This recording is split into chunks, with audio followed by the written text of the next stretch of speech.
Hey everyone, welcome to MadActs 2020. I really am praying today and deciding for God to use this channel to change your life for the good and to believe again that God is able to do exceedingly abundantly above all that you could ask or think. Once again, thank you so much for your continued support, and if you are new to my channel, don't forget to click subscribe for more weekly updates on MadActs 2020.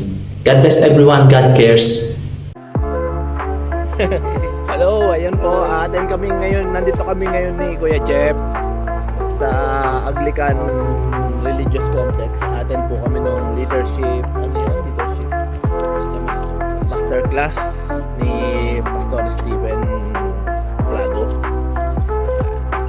Praise the Lord at we are able to attend ng ganitong klaseng training or seminar. Yes.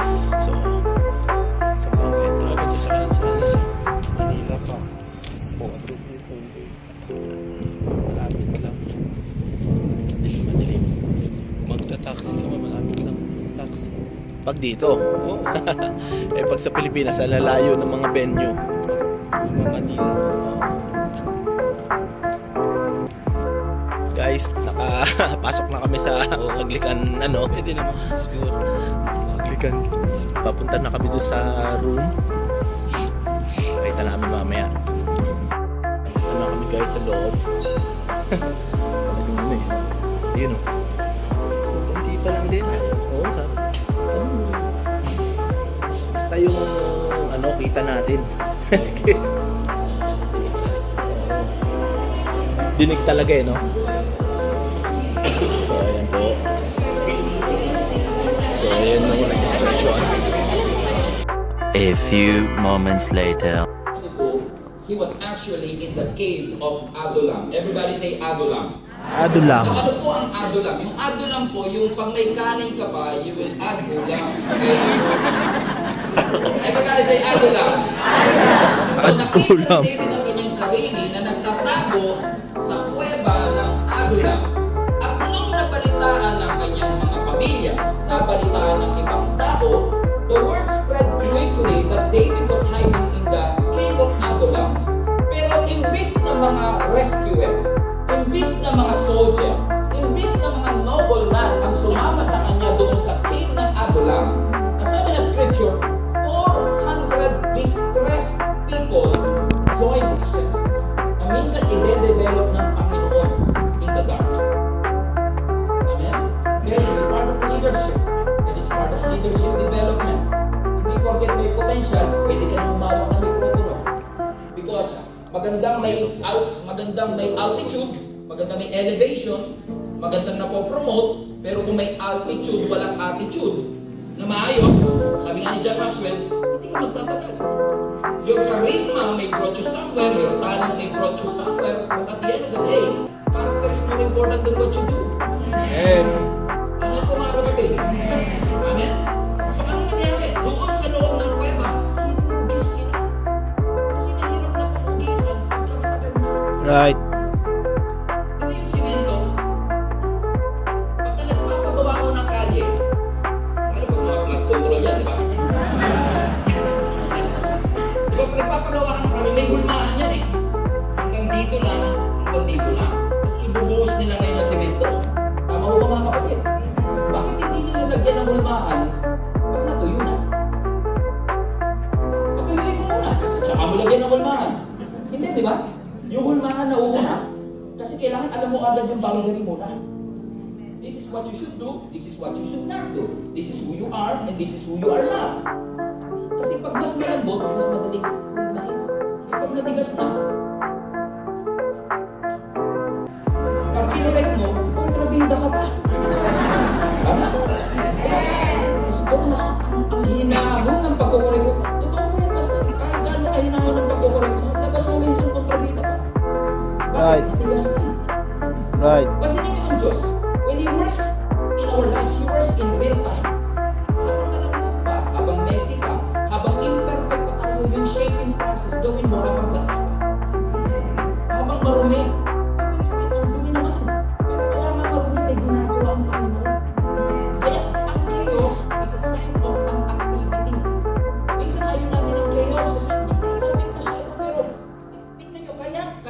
gulo, may gumagawa. Kaya makalat, may nagluluto. Di ba, minsan tayo, ang kalat naman ng bahay na to. Bigla ko tayo, ang kalat naman ng kusina. Pero kung titignan ko siya with the eyes of gratitude, ay salamat Lord, ang kalat ng kusina namin, may pagkain kami pinuluto. Di ba mga kapatid? Sabi ko, kayo nagsabi niya. Amen? So kailangan hubugin po muna natin ang testimony. Eh, what if? Buti na lang, wala dito sa Doha niya, sa ibang bansa lang. Pag pinag-small group mo, ayoko ng small group, masyadong maliit. Ayoko na small eh. Ayoko na, it's too big for me. Pag preaching mo, excited. Pero pag hindi siya mag-preach, late. Ouch!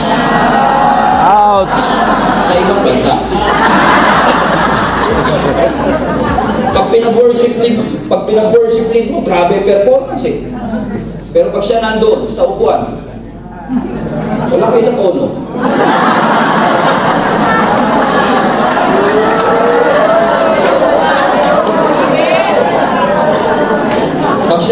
Pag siya ang small group leader, pag nag-small group na tayo, magdala kayo ng notebook. Pero pagdating ng small group, siya yung walang notebook. Imbis na example, exempted. Amen? Delikado yan. Amen? Sabi mo sa katabi mo, hindi naman ikaw yun, di ba?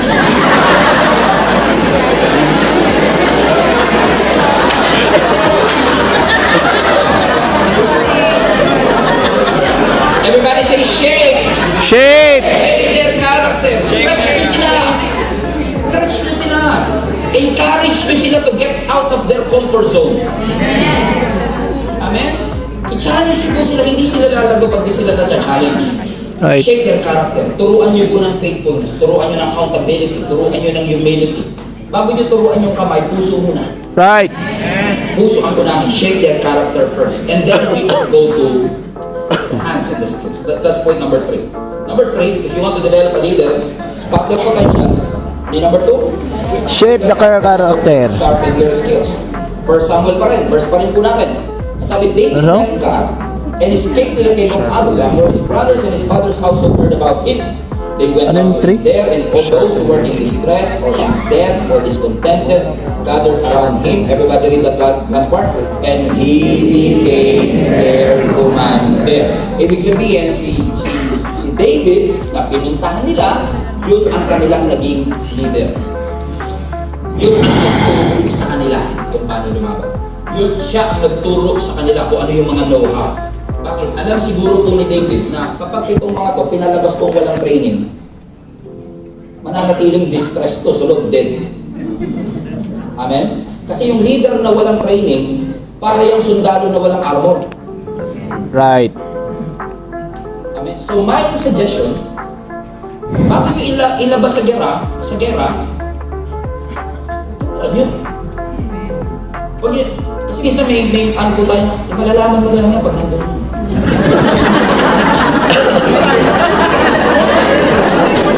Pero in fairness ha, yung mga nauna po sa atin, talaga, grabe, tatay ko po kasi pastor eh. Wala naman siyang formal training talaga sa pagpapasto. Wala siyang alam sa church management. Wala siyang alam sa accounting. Ako sabi ko, Lord, pabihira mo, hindi ko na ibagsak yung accounting. Tapos nung nagpastor ako, may involved pa rin pala accounting. Hindi ko naman sinabi po, Panginoon. Pero shake ka eh. Hugisan ka. Hindi mo alam, pero mas maganda kung bago mo isabak, turuan mo. Hindi lang po, hindi lang puro, kailangan puso mo. Yung puso, develop mo rin. Paano siya magsasalita? Ano kayo ibig sabihin? Maganda, kasi minsan, di ba, puro puso. Pero minsan naman, puro puso din.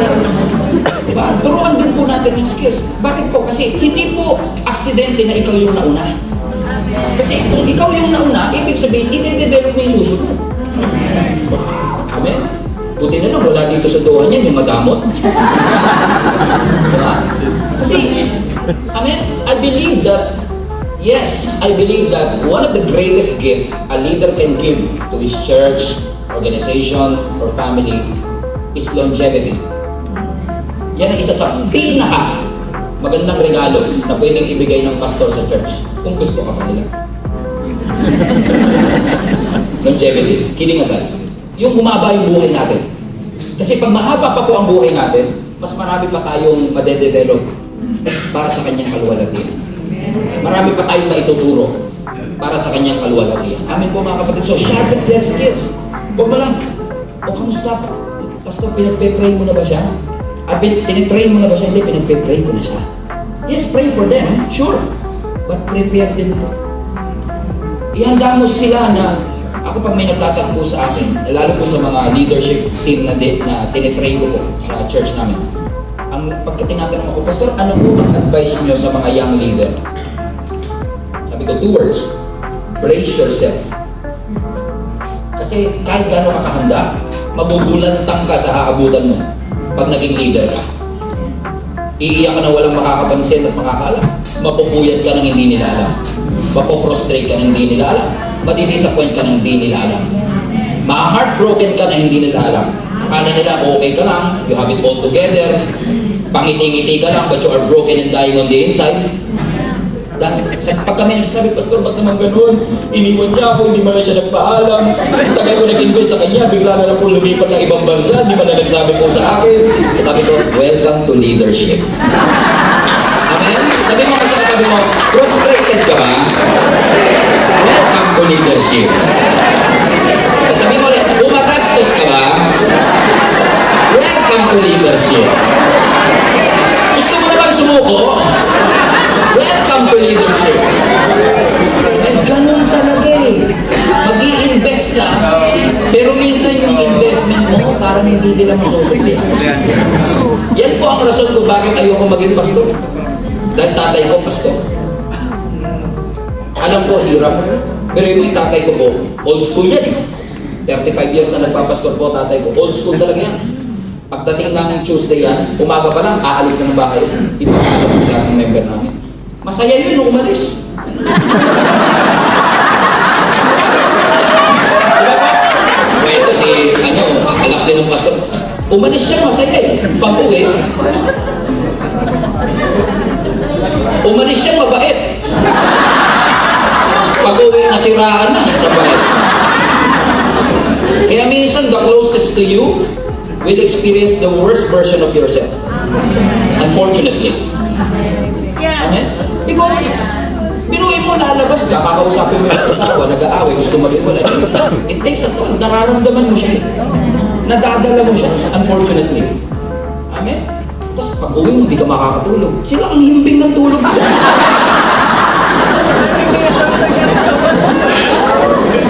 Kasi kawawa ko siya. Sabi mo nga sa katabi mo, kawawa talaga leader. Binuhin mo ha. Sa church ka lang makakakita, sa church ka lang po makakakita na alas 3 ng madaling araw tatawagan ka. Pastor, nakakaabala ba ako?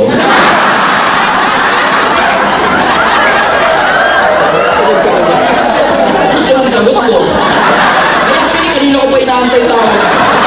Mag-board nga ako ngayon, kailangan ko na kausap eh.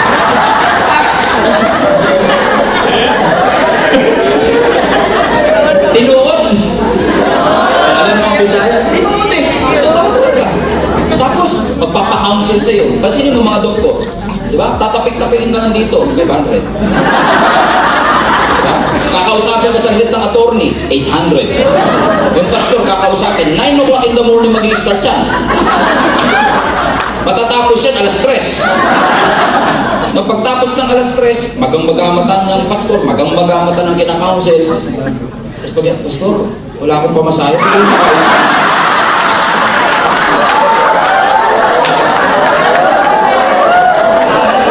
Totoo hindi. Eh, nasaksiyan ko sa tatay ko eh. Ganun na ganun eh. Naalala ko tatay ko. No, pastor tatay ko, no? Merong isang kapatiran na tinouch daw siya ni Lord. Binigyan siya ng isang kabang bigas. Ituwa nanay ko. Tuwa nanay ko, hindi tatay ko. Ganun talaga yun. Uy, may pambigas na kami. Tapos, habang nag-worship daw, yung tatay ko, ang usap ang Lord. Ibigay mo.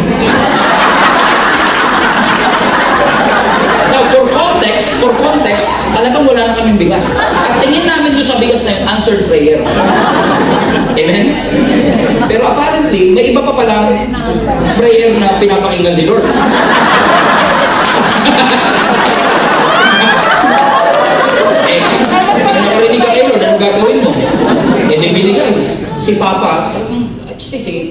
talaga, si Tatay Larry, yung tatay ko, talagang genuine naman talaga puso niyan. Alam niyo, hindi po nakapagtapos ng pag-aaral ng tatay ko, hindi po siya tapos ng Bible school. Pagdating sa kaalaman, edukasyon, maraming mas magaling sa kanya. Pero pag sa puso sa ministry, yan ang nakuha ko sa kanya. Mahalin mo ang ministry, regardless of your imperfection. So ano nangyari? Anong ginawa niya? Binigay niya. Yung nanay ko,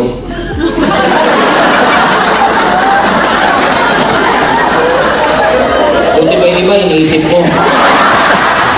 Mga anak mo, 5 yan, oh. Nakuha niyo yung sinasabi ko, mga kapatid. Amen? Sabi mo sa katabi mo, grabe maging leader, no? Grabe maging leader. Tawa-tawa kayo kasi tawa ko, no? Amen? Kaya na-amaze din ako. Kasi, biruin mo ko, mahirap ba maging leader? Mahirap maging leader? Masaya. Yes? Fulfilling. Yes? Pero mahirap. Right. Yes. Saan naman ako sa church din? Mahirap pala, ayaw ipasa. No? Tama ko ba mga kapatid? Mahirap, pero ayaw mag-delegate.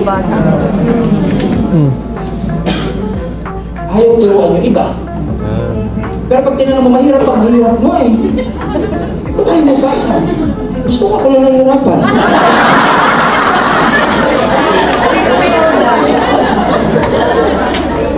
Naiintindihan ko naman kasi duman din po ako dyan. Nakakatakot mag-delegate kasi hindi pa sila ready. Pero, let's go back. Karamihan naman po talaga ng successful leaders. Nagsimula sila na hindi sila ready. So fair. Sige, parang fair. Talagang minsan, sabihin natin, ready na ba sila? Tama rin po yan. Pero tanongin din natin, nire-ready mo ba sila? Kasi hindi talaga sila magiging ready kung hindi mo rin sila dinedevelop. Mamumuti na lang po lahat ng buhok nyo, makakalbo pa. Diba? Kasi, shape their Character. but at the same time, develop their Skills. Sino sa inyo naniniwala? Katabi natin ang topic natin today.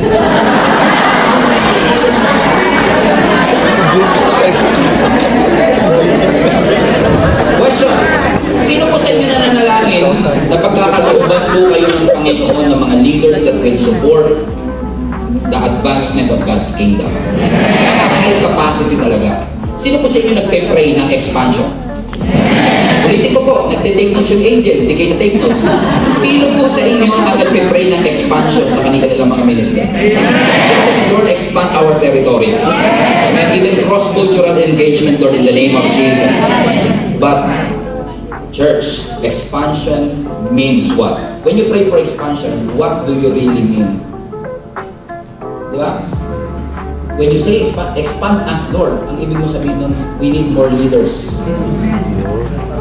Kasi kung i-expand, pwede mo bang yung building, lagay ka lang ng lagay ng floor na hindi ready yung poste o yung foundation? Hindi, diba? Yung building mo ay kasing taas lang ng foundation. Amen? So your future is determined by your foundation. So yes, maganda po mag-pray ng breakthrough and expansion, pero do you have the capacity to handle it? Do you have enough leaders to handle the growth? What if God will answer your prayer tonight? And you pray, Lord, bigyan niyo po ng libo-libong members ang aming simbahan. And God answered your prayer tonight. Do you have enough leaders to handle the capacity? Amen? Kahit, alam mo, isa pa nga sa points na patunayan ko na, kahit gano'ng kahusay ang leader, kahit gano'ng kasipat ang leader, kahit gano'ng anointed ang leader, limited lang po ang kayang gawin niya kasi isa lang siya. Amen? And based sa study, hanggang 200 members kung talagang sobrang sipag ng pastor. But beyond that, it cannot grow more than that without other leaders being delegated and developed. Amen? Okay, let me illustrate that for you. May isang bata, sabi ng scripture, lumabas sila because nagkaroon ng problema with the Philistines. So ang kanilang pinakaunang mission is to fight against the Philistines. You know what happened? Look at this verse in 1 Samuel, 1 chapter later. 1 Samuel chapter 23 verse 5. So David and his men went to Keilah, fought the Philistines, and carried off their livestock. He inflicted heavy losses on the Philistines and saved the people of Keilah. Philistines.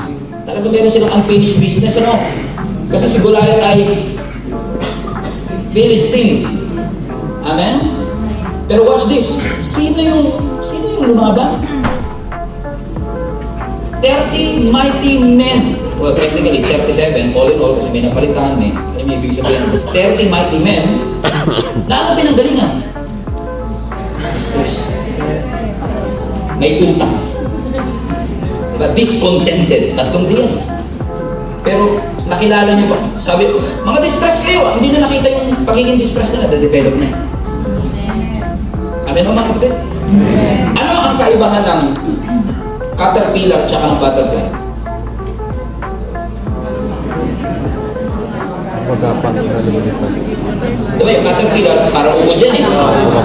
Tapos yung butterfly, so yung caterpillar, gumagapang. Ang butterfly, lumilipad. Pero yung butterfly, dati rin caterpillar. Ano nangyari? Bakit nangyari? Yung gumagapang, lumilipad na ngayon, ano nangyari? Pabira, kabisado niyo pa pala yung science niyo. Diba, dumaan sa tinatawag na metamorphosis. Ano ang ibig sabihin ng metamorphosis? Transformation. Amen? Nakakalungkot man, marami gustong lumipad, ayaw ng transformation. So ang tanong ko, bakit ka nagsisettle na gumagapang kung dinisign ka ng Lord lumilipad? Marami pang kaya gawin ng ministry if you will send more people. You are not called to raise assistants. You are called to raise leaders. My suggestion, huwag niyong sakalin. Huwag niyong kulungin. Pakawalan niyo. Bigyan niyo po ng responsibility. Katulad ng araw, pag hinila mo yan, may tension. Ganun talaga sa una. Magkaka-tension kayo. Kami nga po ng tatay ko, pareho na kaming Christian. Youth pastor po ako ng 2004. 18 years old na naging youth pastor ako. 10 years po ako naging youth pastor. Eh syempre, dahil youth pastor ako, medyo may nilalagay si Lord ng mga panibagong pamamaraan na hindi po yung nakasanayan. Syempre, yung old school, tsaka yung old King James, tsaka new King James, nagkakaroon ng tension. No? Eh pero ganun talaga, pag dinedevelop, pag pinupun mo, nagkakaroon talaga ng tension. Backward yan, stretch yan, uncomfortable yan, pero hanggat di mo nire-release yung arrow, hindi niya magagawa purpose niya. Huwag mo siyang i-hold dito sa tension. At some point, kailangan mo siya i-let go. So hatakin mo, pero huwag mo lang basta hatakin at bahala ka na. Hindi, hatakin mo and then i-aim mo kung saan dapat. So you pull it, ibig sabihin, i-disciple mo, i-coach mo, i-release mo. Amen mga kapatid? So maliri kasi pag-displace yung kanyang pupunta. So kailangan i-pull mo, i-aim mo, i-release mo. And let me tell you this mga kapatid. Release. Everybody say release. Release. Release is a proof of leadership. Nakita niyo na po. Amen? Believe up ko kayo na. Everybody say release. Release. Ibig sabihin, bakit ko po sinasabi ito mga kapatid? Kasi naniniwala po ko kung kaya lang nilang mag-lead kasi nakatingin ka, you're not leading. You're managing. Iba ang manager sa leader. Ang manager, minamanage niya kung ano meron. Ang leader, nakikita niya yung future. So kung nakakapag-lead lang sila pag nakatingin ka, hindi leadership yun, managing yun. So you're not, that's not leadership, that's management. You're not called to be managers only. You're called to lead them. So when Jesus spent 3.5 years mentoring, coaching, discipling His disciples, pero yung 3.5 years, and yet the impact of what Jesus did is still something that we study today. And we don't have plans to slow down, right? Amen? Bakit? Because when Jesus ascended to heaven, before He did that, meron siyang bilin. The Greatest Commission, which happens to be the greatest omission. Matthew 28 verse 19 to 20. Therefore what? Go and make disciples of all nations. Everybody say go. Go. Hindi sinabi ni Lord stay. Sabi niya, go. Release. I send you out. and make disciples. Kasi ang disciple, pinoprocess. Amen? How can you process a believer to become a disciple? What's the difference, Pastor? A believer is always looking for what he can get from the Lord. A disciple is looking for what I can give to the Lord. Nagbabago eh. Pero lahat dumaan doon. Lahat tayo dumaan doon, Lord, anong blessing ko today? Pero kung nandun pa rin, may problem na yata. Pero sabi ng scripture, Jesus said, therefore go and make disciples of all nations, baptizing them in the name of the Father and of the Son and the Holy Spirit, and teaching them, amen, to obey everything that I have commanded you, and surely I will be with you. Not physically, but I will be with you, always, even to the end of the age. Sinunod po ba ng mga disciples? Ulitin ko po. Sinunod po ba ng mga disciples yung utos na Jesus na po ng mga disciples? Pero pag nga ganun, pag tayo nag-uutos, ayaw sundin. Pero nung si Jesus nag-uutos, go and make disciples. And they did make disciples. Alam niyo kung bakit? Kasi may authority si Jesus na sabihin, go and make disciples, because Jesus made disciples. I-set an example. Siya yung nauna. Ginawa niya. Tinuruan niya sila. Kinorek niya sila. In-incubate sila. Kaya sabi ni Jesus, kayo naman. Ipasa niyo mga anak kung ano mang bagay na tinuro sa inyo.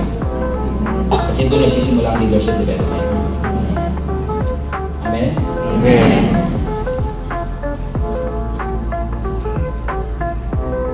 Ano tawag niyo sa mga basketball player na hindi na mamasa? Why?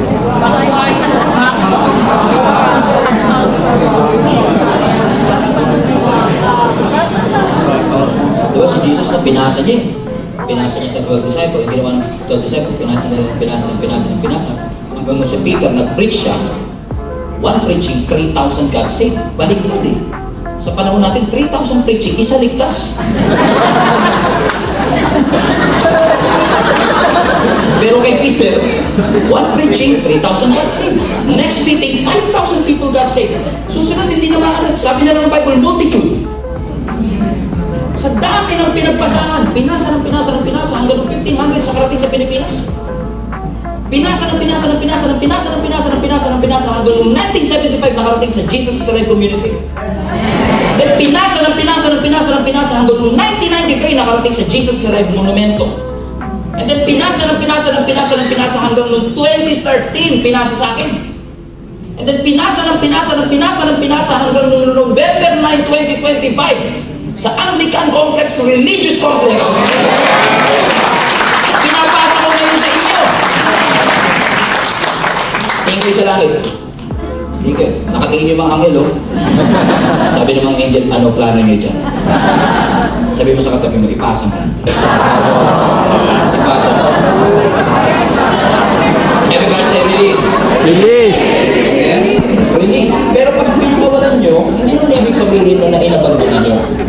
When you release them, you activate the leadership potential in them. Hindi kayo nawawala, support pa rin. Hindi nyo iniiwan, hindi kayo hands off. You coach from behind. Let them fail. Let them fall short. Let them fail forward. Because lahat ng mga leader na na-release, talagang work in progress po lahat yan. But that release is a proof of your leadership.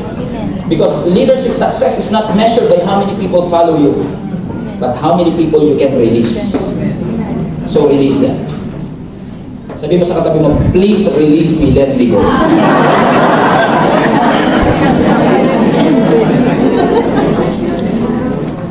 Amen? So question. Promise. Conclusion na talaga. Ginawa ni David, no? Nagbunga po ba? Yes. Pero we know that Jesus Christ, the greatest leader of all time, did that same principle too. Ginawa ba niya sa mga disciples ito? Ano nga yung point number 1? Let's look at spot the potential. But Jesus will. Ginawa ba ni Lord yan? Yes, di ba? Matthew chapter 4 verse 19. Habang nangingisda si Peter, sabi niya, come, follow me. Habang fisherman siya. Habang overlooked siya ng society. Ang sabi ni Lord sa kanya, come follow me. and I will send you out to fish for people. At sino-sino pinili niya? Matthew, the tax collector.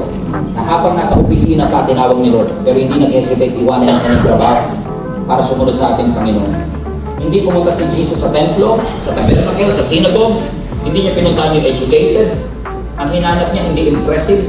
Ang hinanap niya, sinong willing. Nakita niya yung potential. So si David, nakita niya yung potential beyond weakness. Si Jesus, nakita niya yung potential dito sa mga disciples niya. Kaya yung mga Sadducees na laging malungkot because they're always Sadducee. Di ba naalala niyo sa scripture nung umarap sila Peter? Amazed na amazed ang mga Pharisees for these people were not educated but bold. Kasi nakita ni Lord yung potential. Next, shape the character. Did Jesus shape the disciples' character? Yes, Matthew 20 verse 26. Whoever wants to become great among you must become a servant. No, si David doon sa Adulam, tinanggal yung pride nila, yung ego nila, yung comfort nila. But Jesus, for 3.5 years, shinape ng Lord ang puso ng mga disciples. Kinorek ni Jesus yung motive ng mga disciples. Nirebuke ni Jesus yung pride ng mga disciples. Tinuruan ni Jesus Christ ang mga disciples ng servanthood. Inuna ni Lord yung character bago corona. Inuna ng Panginoon yung formation bago yung promotion. Because Jesus what? Shaped their character. Number 3, did Jesus sharpen their skills? Yes. Si David, trainee niya mga warrior. Si Jesus, trainee niya mga witnesses. Kaya yung mga nandito, hindi lang po kayo overseas Filipino worker, hindi lang kayo OFW. OFW din kayo. Overseas Filipino witness. You are a witness. Si David, tinuruan niya ng taktika, ng teamwork, ng trust. Si Jesus, tinuruan niya mga disciples ng ministry, ng multiplication. Tinuruan niya ng quiet time. Hindi lang theory, may hands-on process. Because Jesus sharpened their skills. Number 4, did Jesus send them out? Yes, because si David, umalis sila ng cave, na-conquer nila ang mga Philistines. Pero si Jesus, nung umalis, ang mga disciples nasa upper room. And they were filled with the Holy Spirit. And the next thing you know, they are turning Jerusalem upside down. Hindi inalaw ni Jesus na manatiling dependent ang mga disciple sa kanyang physical presence. Although God is always with them. Bakit? Sabi ni Lord, therefore, go and make disciples. So David, nakapag-raise siya ng army. Pero si Jesus Christ, nakapag-establish ng apostolic movement. Why? There is a similarity. They know how to send them out. Akala ko dati, ang leadership development, parang hagdan. Yung, ito ka dati, tapos mapupunta ka rito, and then dito, and then dito. Parang tama naman, no? Pero what if leadership development is not a ladder, but a loop in a circle? Amen? Look at this, Look at this. Kung titignan mo siya sa loop, ganito siya eh. Ikaw, you will spot their potential. And then you will shape their character. You will sharpen their skills.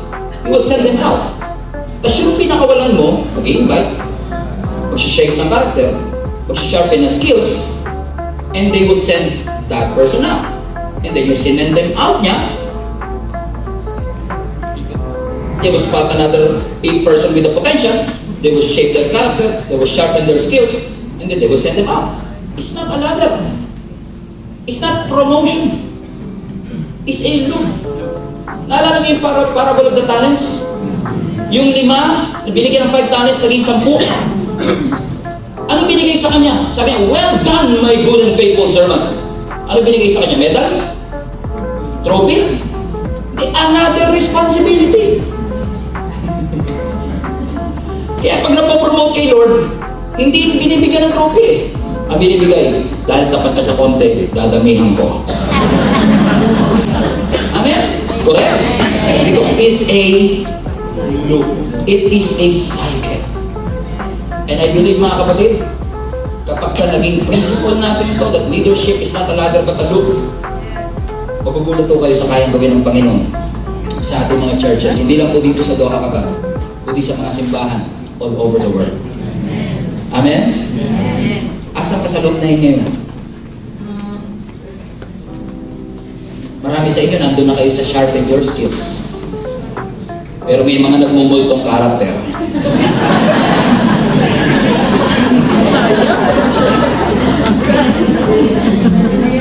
Meron namang mga leaders today, tapos na kayong mag-shape ng character ng dinidisciple nyo, tapos na kayo mag-shape, naturo mo na lahat eh. Pero yun nga lang, dahil enjoy ka sa kanya, dahil napagkakatiwalaan mo na siya, ayaw mo naman siyang pakawalan. Amen? Mga anak, pag di mo yan pinakawalan, mauuntog yan. Pag nauntog yan, magkakabukol yan.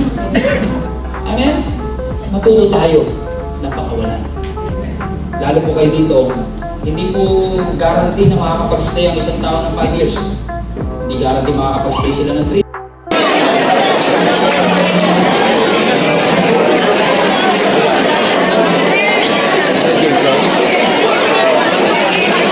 A few moments later. So yun. Tapos na po yung leadership training. So it's so blessed. Palabas na po kami, palabas na. Praise the Lord. So bukas ibang topic naman. Grabe. Sarap. Praise the Lord.